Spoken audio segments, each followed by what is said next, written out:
सभी को प्रणाम। भक्त भक्त और एक साधु में क्या अंतर है? भक्त वो होता है जो अपनी बुद्धि को एक तरफ रखता है, और साधु वो होता है जो बुद्धि को साथ लेकर चलता है। भक्त कभी ये नहीं सोचता कि मुझे भविष्य में क्या करना है, क्या नहीं करना है। वो प्रेम इतना मगन रहता है, इतना सरलचित रहता है कि उसको कोई सुध नहीं रहती, अपनी तक शुद्धि भूल जाता है। वे परमात्मा के प्रेम में इतना लीन होता है कि वे परमात्मा में ही हो जाता है। और साधु साधु फूंक फूंक पर कदम रखता है, हमेशा एक आचरण ओढ़ता है। मुझे ये करना चाहिए, ये नहीं करना चाहिए। ब्रह्म मुहूर्त में उठना, यम नियम का पालन करना, ये साधु के लक्षण है। साधु ऊपर से आचरण को ओढ़ता है, लेकिन जो भक्त होता है वो किसी यम नियम, किसी आचरण की परवाह नहीं करता। वो तो इतना सरल होता है, उसके जीवन में कोई संगति नहीं होती, उसके जीवन में संगीत होता है। और साधु के जीवन में एक संगति रहती है, कैसे मुझे बोलना है, कैसे क्या करना है, वो हमेशा बुद्धि इन चीज़ों को लेकर चलता है। और लेकिन भक्त के जीवन में संगति नहीं होती, संगीत होता है। भक्त जब उठता है वही ब्रह्म मुहूर्त होता है, कोई अलग से कोई ब्रह्म मुहूर्त नहीं होता उसके लिए। वो तो सिर्फ परमात्मा की मर्जी पर निर्भर होता है कि जैसी परमात्मा की इच्छा। अरे मेरी मर्जी क्या है, जो परमात्मा जब उठाएगा, जब मैं उठ जाऊंगा, उसकी अलग से कोई मर्जी नहीं होती। भक्त कभी ये नहीं सोचता कि मुझे कल क्या करना है।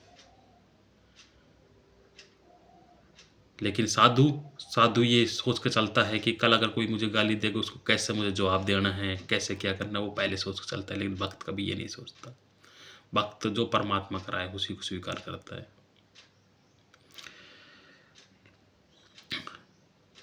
रामकृष्ण परमहंस थे, उनको एक मंदिर में पुजारी के रूप में रख लिया गया था, लेकिन कभी कभी वो दिन भर पूरे दिन पूजा करते रहते और कभी बिल्कुल ही नहीं करते। लोग कहने लगे कि कैसा पुजारी रखा है, तो मन मर्जी आती है जब भी करता है, और मन मर्जी जब नहीं होती इसकी इच्छा तो नहीं करता है। तो रामकृष्ण परमहंस बोले, जब उसकी इच्छा ही नहीं है तो बताओ कैसे कर लूँगा। जब वो करवाएगा तो करूँगा, जब वो नहीं करवाएगा तो नहीं करूँगा। तो ऐसा भक्त होता है। जो भक्त रामकृष्ण जी थे, पहले खुद चखते थे खाना और उसके बाद भगवान को भोग लगाते थे। वो ये फिक्र नहीं करते कि ये झूठा हो गया या कैसा हो गया। उसके भक्त के वो तो प्रेम होता है, प्रेम में इतने सरोबार होता है, वो इन चीज़ों की परवाह नहीं करता। लेकिन साधु जो होता है वो एक एक चीज़ को परख के चलता है, एक प्रकार का पाखंड अपने ऊपर ओढ़े रखता है। लेकिन जो भक्त होता है वो सब कुछ, उसको इतना लीन होता है कि उस प्रेम में इतना मगन रहता है कि वो उसको कुछ नहीं सोचता। एक साधारण प्रेम को ही लेके चलो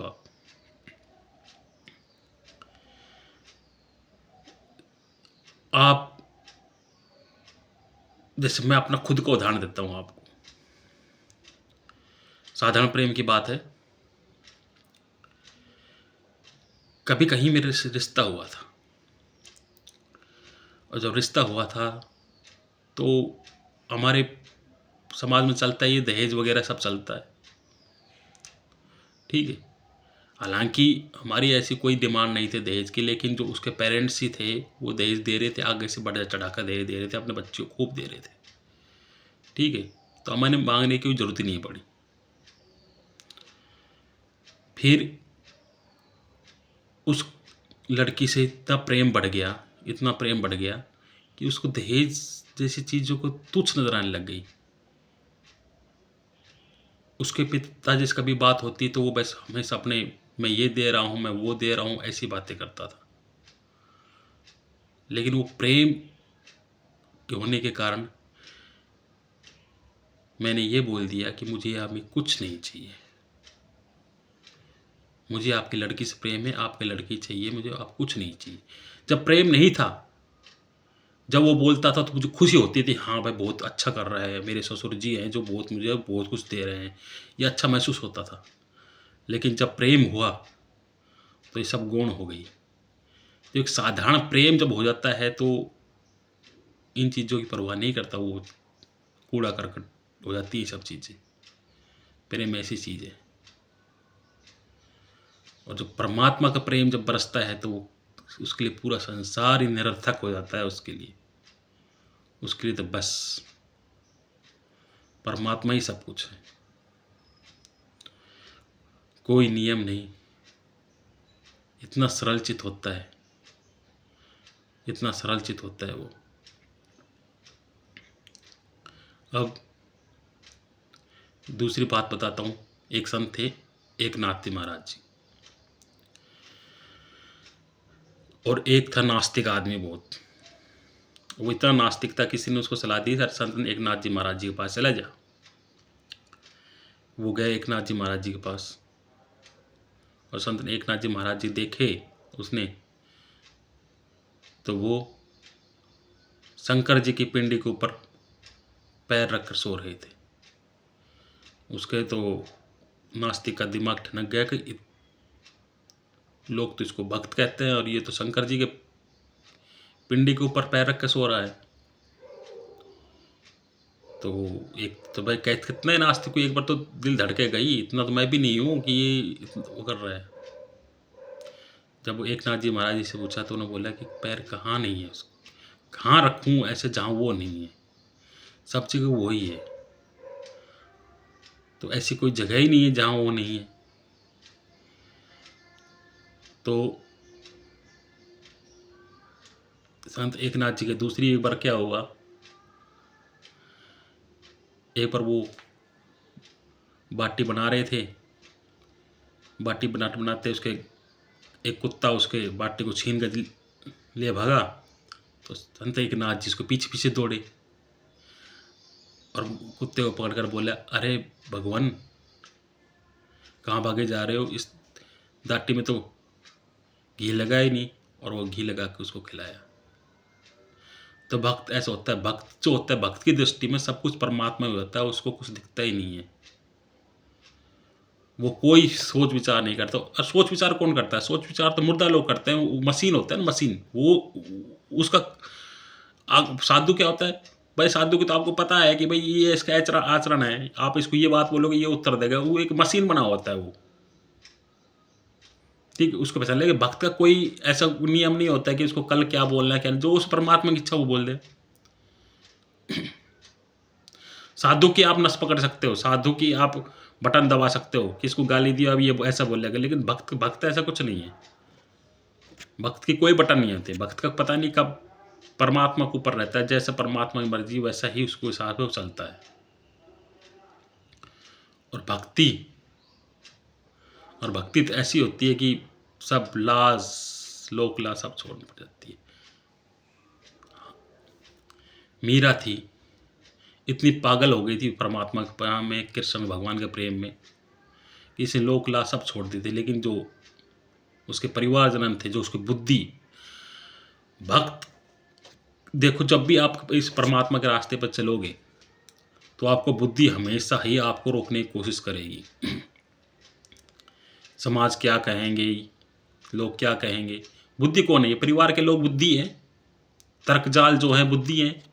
कभी आपका मन नहीं होता कि आप कोई सत्संग में बैठे हो या कोई भजन चल रहा है, कि आपका मन होता है डांस करने का, नाचने का, नृत्य करने का, उस भजन में लीन हो जाने का, लेकिन आप अपने आप को रोक लो, नहीं रुक जाओ, पता नहीं लोग देखेंगे क्या कहेंगे, हैं, बेइज्जती होगी मेरी। अरे बस वो बुद्धि है, ये बुद्धि है ना, ये हमें रोकती है। जितना परमात्मा भगवान बुद्ध में प्रकट हुआ, जितना परमात्मा मीरा में प्रकट हुआ, जितना रामकृष्ण परमहंस जी में प्रकट हुआ, जितना परमात्मा एकनाथ जी में परमात्मा, वो आप में प्रकट हो सकता है। लेकिन बस अंतर यह है कि हमने बुद्धि को एक तरफ नहीं रखा है, हम बुद्धि को अपने साथ लिए ढोलते हैं। और जब तक ये बुद्धि रहेगी ना तुम्हारे, ठीक है, तब तक तुम उस परमात्मा भक्त नहीं बन सकते। साधु बन जाओगे, अगर आपकी इस आध्यात्मिक मार्ग में चलने की इच्छा है तो आप साधु बन जाओगे। ये पाखंड ओढ़ लोगे, यम नियम से चलो, ब्रह्मोत में उठ जाओगे, इतने बजे पूजा करनी, इतने बार पाठ करने, ऐसा काम कर सकते हो आप, लेकिन ये भक्ति नहीं है। भक्त में तो पूरा ही सिर को उठाकर साइड में रख देना होता है। और ये ध्यान रखना, कमल जो है ना वो कीचड़ में खिलता है। ये मत सोच के चलो कि कोई एकदम ही परमात्मा पा जाता है। अरे सभी, हम सब कीचड़ में हैं, हम कीचड़ हैं एक प्रकार की, और कीचड़ से ही हम इतनी वासनाओं में घिरे हुए हैं, हम इतने हैं, सब कीचड़ में घिरे। जो भगवान बुद्ध हैं वो भी कीचड़ में ही कमल बने हुए हैं, कीचड़ से ही। सब कीचड़ में, भगवान कृष्ण का, वो सब कीचड़ में ही से ही बने हुए हैं भाई। कोई अवतार नहीं आया है, सबका अनुभव है इस जीवन का। सब वासनाग्रस्त है, सब वे थे, ठीक है। और उस कीचड़ में कमल खिलता है। अगर वैसे अगर देखो तो अटपटी बात लगेगी आपको कि कीचड़ अलग है और कमल का फूल इतना अच्छी चीज, वो और दिखाओगे तो किसी जिसको पता ही नहीं कमल के बारे में कहाँ खिलता है, उसको अगर दिखाओगे तो क्या कहेगा कि ये तो हो ही नहीं सकता, ठीक है। लेकिन कीचड़ भी कमल खुलता है।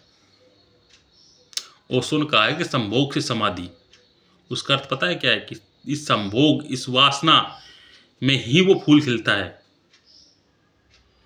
ठीक है। इसी को ही परिवर्तन करना होता है, यही प्रवृत्ति जो होती है, काम ही राम बनता है। तो जो भक्त होता है ना, वो राम इतना सरोबार हो जाता है, इतना सरोबार होता है कि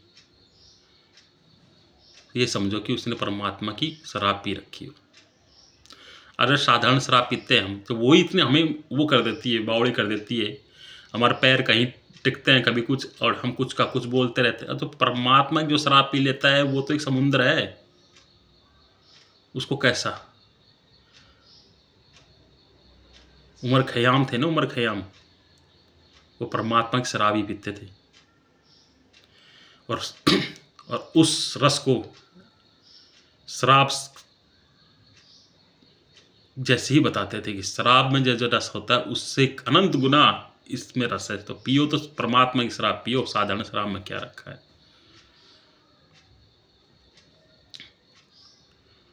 तो भक्त होता है ना, बड़ी अटपटी चीज है। साधु में, ज्ञान मार्ग में साधना करनी पड़ती है, ठीक है। हमें पता है, एक एक वो गणित के हिसाब लेके चलता है, ध्यान करता है, एक एक हिसाब किताब से आगे बढ़ता है, वो मेडिटेशन करता है, ध्यान करता है। लेकिन जो भक्त होता है ना, वो इन तर्क जाल में, इन चीज़ों में नहीं पड़ता। वो तो एक अज्ञात की तरफ बढ़ता है, उसको तो पता ही नहीं रहता कि परमात्मा है भी नहीं है। वो तो एक जुआरी है, जुआरी जिसको बोलते हैं, जुआरी, अगर जुआ खेलता है, अज्ञात में उतरता है वो तो। और ध्यान मार्ग में क्या है, ध्यान मार्ग में क्या है, ज्ञान मार्ग में क्या है, अरे ये तो दुकानदार भी उतर जाएगा उसमें, हिसाब किताबी आदमी भी। लेकिन जो प्रेम मार्ग है ना, जो भक्ति मार्ग है, उस तो जुआरी का काम होता है। अज्ञात में उतरना पड़ता है कि परमात्मा है या नहीं है, छलांग लेनी पड़ती है उसमें। इसलिए ये बहुत कठिन मामला है, और इसके लिए एक अनिवार्य शर्त है, सरल चित्त। बुद्धि को साइड में रख दो, और उस परमात्मा के उसमें कूद जाओ। अरे भक्त क्या था? भक्त तो एक समुद्र के जल की भांति है, जहाँ से चाहोगे उस वैसा ही मिलेगा। और जो साधु होता है, अभी वो अच्छे-अच्छे सत्संग कर रहा है, अच्छी-अच्छी बातें बोल रहा है, और उसको आप एक ऐसे शब्द बोल कर देख लो, उसकी नस बटन दबा दो उसको, फिर देखना क्या-क्या बोलता है वो। पता लग जाएगा साधु और भक्त में कितना अंतर है। साधु की आप बटन दबा सकते हो, साधु की बटन पता है आपको, जैसे आपकी बीवी को, आपकी पत्नी को, आपके बच्चों को आपकी बटन दबाए कि मेरे पिता को या मेरे पति को कैसे, क्या बोलने से कैसे, कब क्रोध हो सकता है, क्रोधित हो सकता है, कि उसको सब बटन पता है आपकी। ऐसी साधु की आप पता लगा सकते हो, लेकिन भक्त की आप नहीं पता लगा सकते। भक्त तो परमात्मा के ऊपर चलता है, परमात्मा की मर्जी जैसे कराए वो कराए। ठीक है, बटने तो पाखंडियों को होती है।